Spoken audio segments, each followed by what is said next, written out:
প্ৰয়াত অশোকানন্দ চৌধুৰীৰ সোঁৱৰণত বৰপেটা জিলাৰ চেঙাত স্থাপিত শংকৰদেৱ শিশু নিকেতনৰ ৩১ সংখ্যক বাৰ্ষিক উৎসৱ সাংস্কৃতিক প্ৰতিযোগিতা আৰু বঁটা বিতৰণী অনুষ্ঠান সোমবাৰৰ পৰা ৪ দিনীয়াকৈ অনুষ্ঠিত হৈছে। ৬ জানুৱাৰীৰ পৰা ৯ জানুৱাৰীলৈ চলিব লগা এই বাৰ্ষিক উৎসৱত প্ৰথম দিনাই অনুষ্ঠিত হয় সাংস্কৃতিক শোভাযাত্ৰা। সাংস্কৃতিক শোভাযাত্ৰা উদ্বোধন কৰে তাৰাবাৰী আৰক্ষী থানাৰ ভাৰপ্ৰাপ্ত আৰক্ষী বিষয়া মৃণাল শৰ্মাই। সাংস্কৃতিক শোভাযাত্ৰাত ছাত্ৰ-ছাত্ৰীসকলে বিভিন্ন জাতি জনগোষ্ঠীৰ পৰম্পৰাগত সাজপাৰৰ লগতে কলা সংস্কৃতিৰ প্ৰতিচ্ছবি দাঙি ধৰে। ইয়াৰ পূৰ্বে পতাকা উত্তোলন কৰে নিকেতনখনৰ পৰিচালনা সমিতিৰ সভাপতি সত্যেন্দ্ৰনাথ পাঠকে।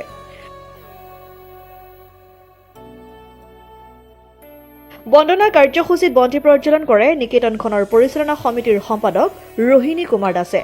পতাকা উত্তোলন আৰু বন্তি প্ৰজ্বলন অনুষ্ঠানৰ আঁত ধৰে নিকেতনখনৰ প্ৰধান আচাৰ্য প্ৰদীপ দেৱবায়নে।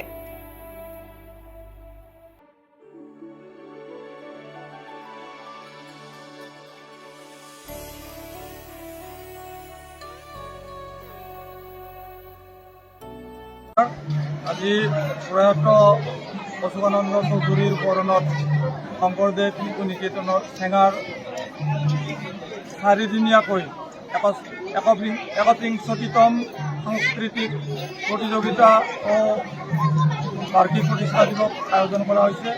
আৰু আজি প্ৰথম দিনৰ কাৰ্যসূচীত আমি শোভাযাত্ৰা এটি উলিয়াবলৈ সাংস্কৃতিক শোভাযাত্ৰা এটি উলিয়াবলৈ আৰম্ভ কৰিছোঁ। তাৰ বাবে আমি সাজু হৈছোঁ আৰু এই সাংস্কৃতিক শোভাযাত্ৰা উদ্বোধন কৰাৰ বাবে আমি আমাৰ স্থানীয় তাৰাবাৰী থানাৰ ভাৰপ্ৰাপ্ত আৰক্ষী বিষয়া মৃণাল শৰ্মাদেৱক আমি উদ্বোধন কৰাৰ বাবে মাতি আনিছোঁ। আৰু আজি শংকৰদেৱ শিশু নিকেতন চেঙাৰ বাবে এটি অতি শুভ মুহূৰ্ত। আজি আমাৰ এই নিকেতনখনে ৰূপালী জয়ন্তী বৰ্ষ পাৰ কৰাৰ উপৰিও ৩২ সংখ্যক প্ৰতিষ্ঠা দিৱসত আজি ভৰি দিছে।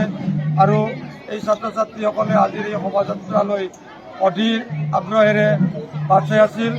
আমি আশা কৰিছোঁ আমাৰ এই শোভাযাত্ৰাৰ জৰিয়তে বা ৪ দিনীয়া কাৰ্যসূচীৰে নিকেতনখনৰ সকলো দিশ আমি সমাজৰ আগত দাঙি ধৰিব পাৰিম আৰু লগতে আমাৰ সকলো কাৰ্যসূচীৰ সফল সামৰণি হ'ব বুলি কামনা কৰিছোঁ।